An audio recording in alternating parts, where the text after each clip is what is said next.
Oui, alors moi j'étais musulmane il y a encore 2 mois et demi. Waouh.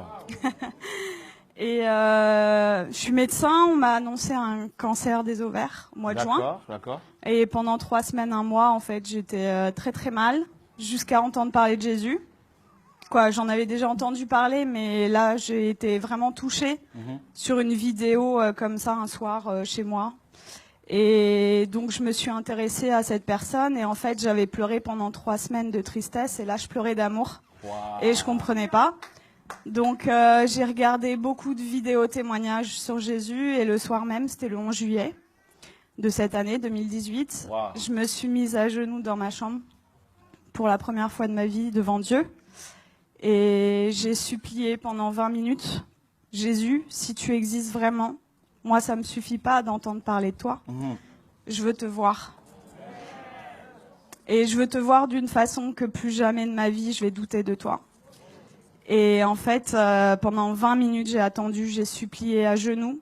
Et il s'est rien passé, je suis retournée dans mon lit. Et là, j'ai entendu une voix qui me disait « Retourne-toi ». Et j'ai fait ma rebelle.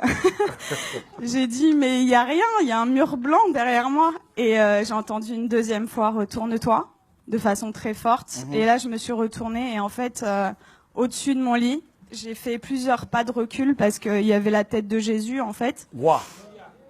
Et énorme. Et en fait, dans ses yeux, ses yeux sont pas comme les nôtres en fait. Il n'y a pas un cercle quoi. Il y a tous les univers dans ses yeux. Et en fait, il m'a regardé, il m'a transpercé le cœur. Et en fait, là, j'ai une urgence intérieure Wow. qui, pour une musulmane, est incompréhensible. C'est-à-dire que c'est pas venu de mon mental. Je devais me faire baptiser le plus vite possible. Oh, wow. Donc le lendemain, j'ai cherché partout où me faire baptiser.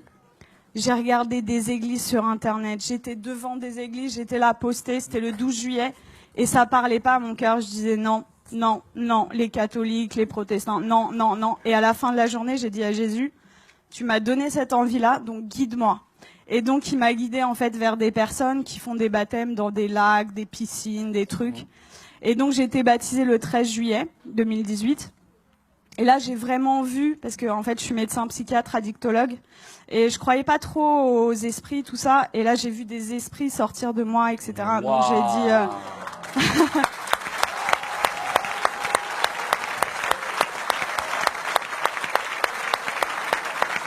Est-ce que ça vous dérange de venir un peu?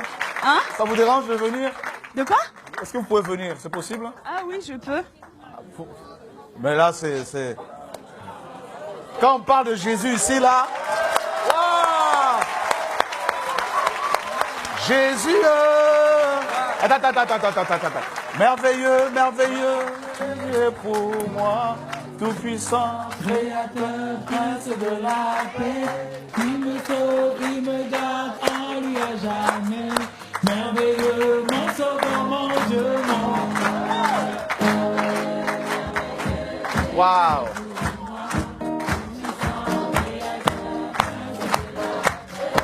Il me sauve, il me garde en lui à jamais. Merveilleux, merveilleux, Jésus est pour moi, puissant, créateur, prince de la paix. Il me sauve, il me garde en lui à jamais.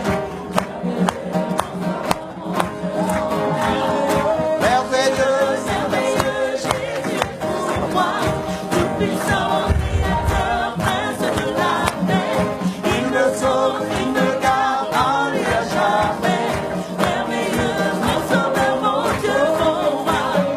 Merveilleux, merveilleux, Jésus est pour moi, tout puissant, créateur, prince de la paix.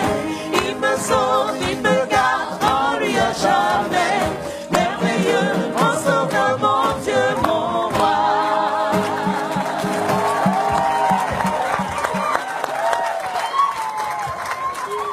Wow. Donc je continue. Donc là, j'ai vu donc, des esprits sortir de moi et je rentre chez moi, c'était le 13 juillet. Et là, dans mon lit, je commence à parler une langue où je comprenais rien. Et là, je dis, mais qu'est-ce que c'est que ça? Et en fait, on m'a dit après, c'est du parler en langue. Mais chez les musulmans, ça n'existe pas. Donc moi, j'avais jamais entendu parler du parler en langue.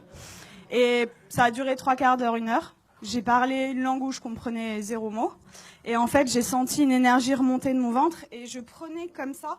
Et je jetais, en fait. Ça a duré 3/4 d'heure, 1 heure. Et là, au bout de 3/4 d'heure, 1 heure, j'ai arrêté de parler.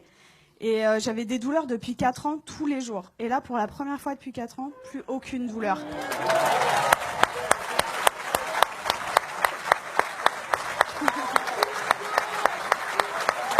Wow.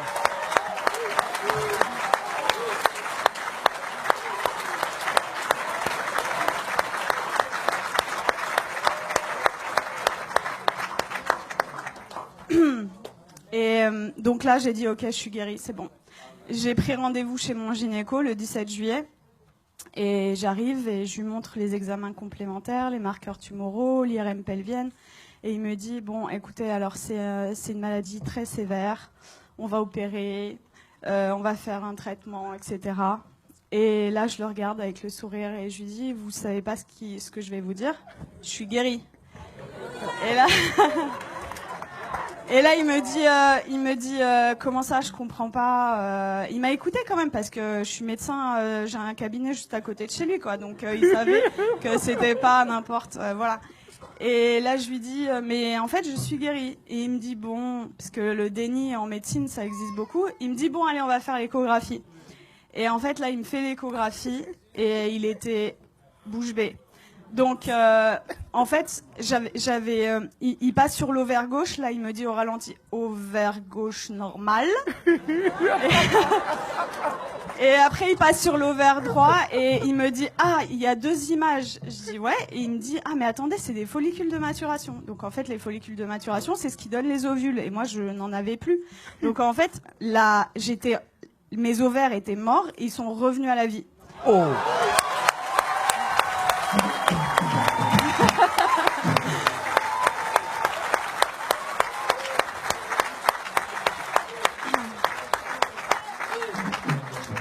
Et là, il retire la sonde et il me dit, vous vous rhabillez, vous allez m'expliquer ce qui s'est passé. Et du coup, je lui raconte en gros que j'ai rencontré Jésus 6 jours avant, qu'il m'a guéri et tout. Et il me dit, bon, écoutez-moi bien. Moi, je crois en Dieu, donc je pense que c'est possible. Je suis juive, donc je pense que c'est possible. Mais vous êtes médecin, attention, gardez ça pour vous. Et là, je lui ai dit, j'ai rigolé. Je lui ai dit, c'est impossible. Je lui ai dit, je veux que le monde entier...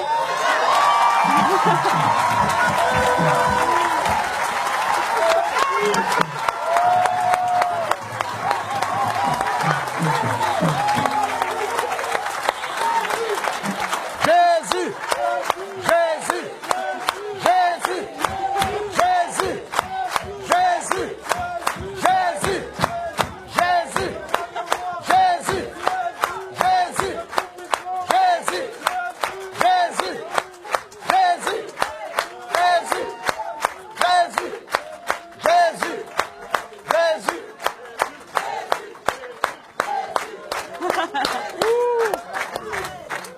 Je lui ai dit, je veux que le monde entier sache que Jésus est vivant.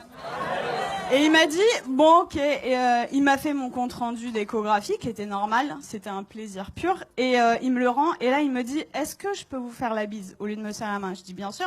Et il me prend le visage et il me dit que Dieu vous garde. Et en fait, ce que je raconte partout autour de moi, c'est... Tout à l'heure, le frère disait que vous aviez vécu au Cameroun l'acte des apôtres. En fait, c'est ce que je vis tous les jours, quoi. Et c'est-à-dire que je travaillais que en cabinet. Le Seigneur m'a amené à travailler à l'hôpital, aux urgences. Et en fait, je vois des cas psychiatriques sévères. Et ma première garde après mon baptême, les infirmiers, le geste qu'ils ont fait le plus dans la nuit, c'était ça. Ils y croyaient pas, en fait. Il y avait que des miracles. Toute la nuit. Ils ont pas compris.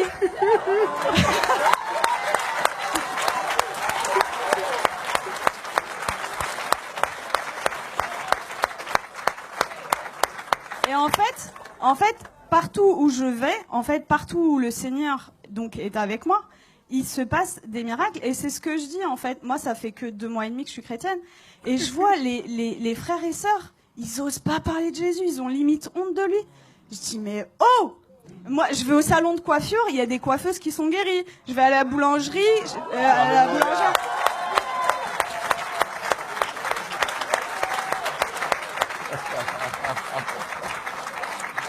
En fait, j'aime beaucoup cette expression. En fait, je dis que le Seigneur, c'est l'antidote à tout. Et le monde entier a le poison. C'est-à-dire qu'ils connaissent pas Jésus. Moi, j'ai 33 ans. J'ai attendu 33 ans pour qu'on me parle de Jésus. Mais attendez, mais moi, j'aurais voulu que quelqu'un vienne me parler de Jésus. Vienne me dire, mais attends, la solution à tous tes problèmes, ton malheur et tout, c'est Jésus la solution. Mais personne autour de moi. J'avais aucun chrétien autour de moi. Donc, dans ma famille, ils sont tous musulmans et quelques personnes athées. Et en fait, ils comprennent pas du tout ce qui se passe. Mais juste, je voulais vous dire que je vis des miracles tous les jours. Tous les jours, c'est des prodiges de Dieu. Je vais vous raconter juste, il y a quelques jours, ce qui s'est passé, parce que je dois choisir et je peux pas tout vous raconter. Donc, il y a ma famille qui était en Algérie pendant tout l'été. Ils sont rentrés et il y a mon oncle, en fait. Il a de l'arthrose sévère au genou.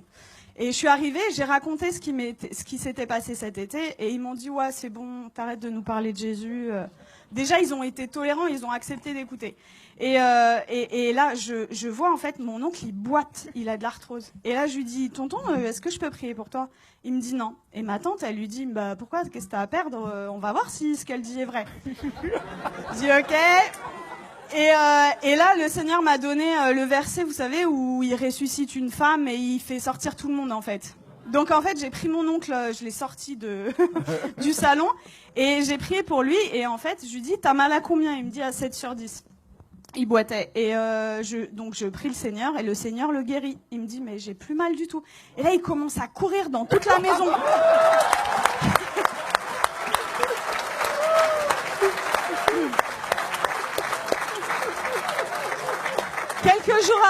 Quelques jours après, je retourne dans la famille et là, il me dit, Nermine, tu vas pas me croire, j'ai vu mon ophtalmo. En fait, il voit son ophtalmo 2 fois par an et pour son glaucome. Donc, le glaucome, c'est une maladie chronique, c'est à vie, c'est comme le diabète. Et il me dit, l'ophtalmo, il a pas compris, j'ai plus de glaucome. Il lui a dit, je peux pas t'arrêter les 2 traitements parce que voilà, mais j'en arrête 1 sur 2. La prochaine fois, s'il y a plus rien, on arrête le 2e, quoi.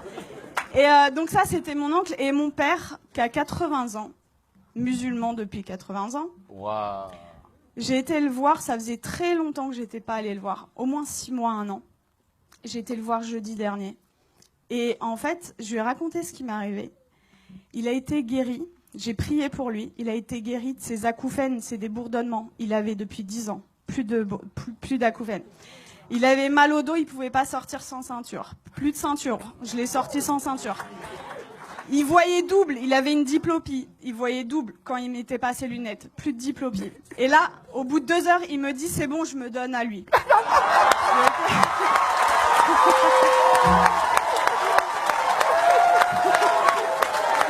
Jésus.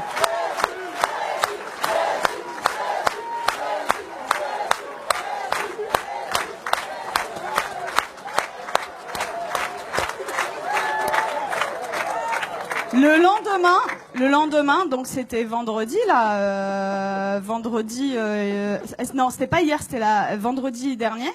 Vendredi, j'arrive, donc le lendemain, en fait là, il me dit, tout ce qu'on s'est dit là, t'oublies, c'était des bêtises, tu me parles plus de Jésus. J'étais choquée. Je dis bon, ok. Et là, dans ma tête, au bout de 2 minutes, je dis non, ça va pas se passer comme ça. Et ça, vraiment, les frères et sœurs, c'est un truc hyper important. Vous priez, mais il faut proclamer aussi ce qui est écrit dans la parole. Et donc, dans ma tête, j'ai dit, je proclame qu'il appartient à Jésus. Je proclame qu'il appartient à Jésus. Et donc, j'ai proclamé. Et là, il me dit, j'ai la tête lourde et tout. Et je dis, j'ai vu l'opportunité. Je dis, je peux prier pour toi? Et il me dit, non, tu m'approches pas. Et donc, en fait, 3 fois d'affilée, en 1 heure, peut-être 3 fois, je lui ai proposé. La 3e fois, il me dit, ça prend combien de temps? Je lui dis 5 secondes. Je dis ok. Il me dit ok. Donc, je mets ma main comme ça, je chasse les esprits au nom de Jésus. Et là, il éternue, mais de façon disproportionnée. Et là, il me regarde et il me dit, c'est parti. Je dis, ah ouais? Et il me dit, tu crois que ça a un rapport avec ta prière? Je dis, bah totalement. Et du coup, on est reparti à parler de Jésus. Je l'ai sorti, on est parti manger ensemble. Ça faisait 20 ans, ça faisait 20 ans qu'on n'était pas sortis ensemble. Et en fait, je lui ai parlé du baptême dans l'après-midi. Et dans l'après-midi, il me dit, ok, je suis ok pour être baptisé. Donc là, j'étais là, j'ai dit, je vais te baptiser dans ma baignoire, mais je voulais pas le faire toute seule. Donc j'ai écrit à des frères et tout, oh, mon père, il veut se faire baptiser, qui sait? Et du coup, j'ai un frère qui est venu, et à 21h vendredi dernier, j'ai baptisé mon père.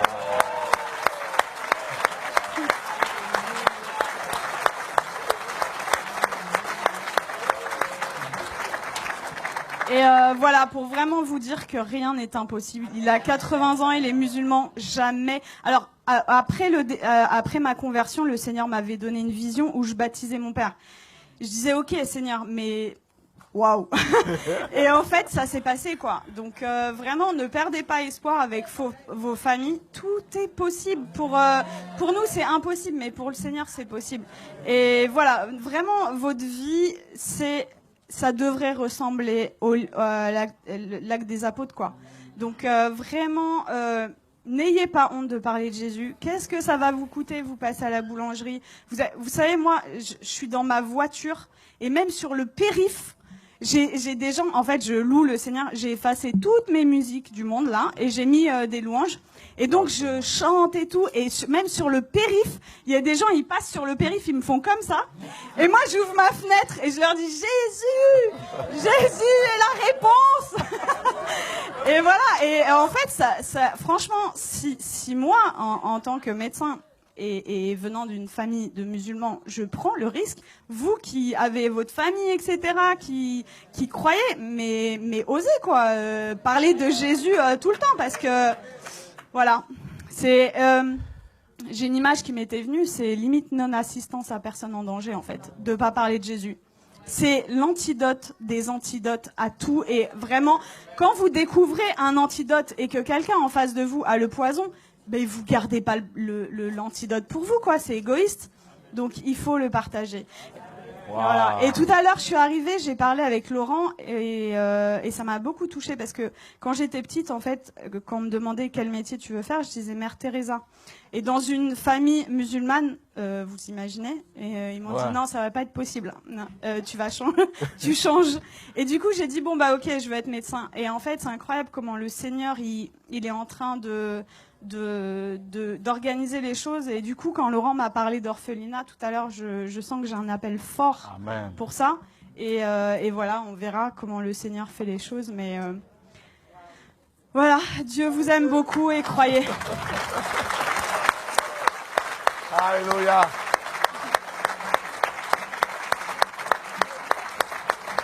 Waouh, gloire à Dieu.